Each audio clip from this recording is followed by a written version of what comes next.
Hi, this is Bridget with Life on Spectrum, and today's discussion is all about drugs and alcohol. Now, first and foremost, I've said this many times, but you need to be blunt with your student on the spectrum. The reason I say that is they're not always aware of the circumstances or what could happen if they started drugs and alcohol. I'm also not talking about drugs, meaning prescription drugs that some of their psychiatrists could give them, but it could be included in this conversation.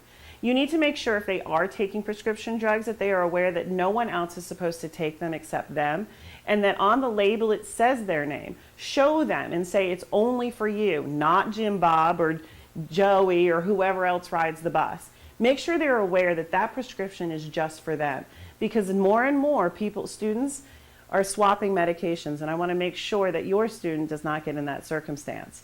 Excuse me. The other thing I wanted to bring up about drugs and alcohol is the illegal kind. You need to have candid conversations with your student on the autism spectrum. Make sure they realize the legal ages of both. And that, of course, drugs are illegal drugs, or there is no legal age, and that there is possible jail time could be associated with it. It's important for them to understand that because of the primary reason that if they do try drugs and alcohol, there's a possibility they'll become more social.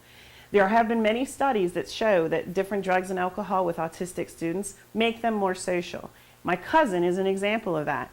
In his 40s, he wasn't diagnosed with autism until his 40s. And the reason he was finally diagnosed is because he was in drug rehab. They realized that he was on the spectrum, and that was one of the reasons he led to alcohol. Alcohol let down his inhibitions, and he actually became more social, and he actually gained more friends that way. He would actually walk up to strangers and have conversations. However, because of that, and he realized that because he is so smart, he kept drinking and drinking and drinking, which led to losing jobs, losing friends, and even his family. So make sure you're aware and that you're very blunt and honest with your son or daughter. Make sure they understand that there could be severe consequences if they do start drugs and alcohol.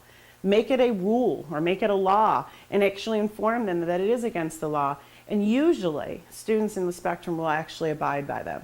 So good luck, be candid, and there's always books out there if you want to use them. And this is Bridget with Life on Spectrum. Thanks for watching that episode. And make sure you come back and join us again for upcoming videos. They'll be uploaded almost on a daily basis. Also, if you really enjoyed us, like us below, or even leave a comment for us to respond back to. And if for all of you that are really involved in the Life on Spectrum, make sure you subscribe to our YouTube channel. We appreciate you. We hope that this is worthwhile for you, and we'll see you next time on Life on Spectrum.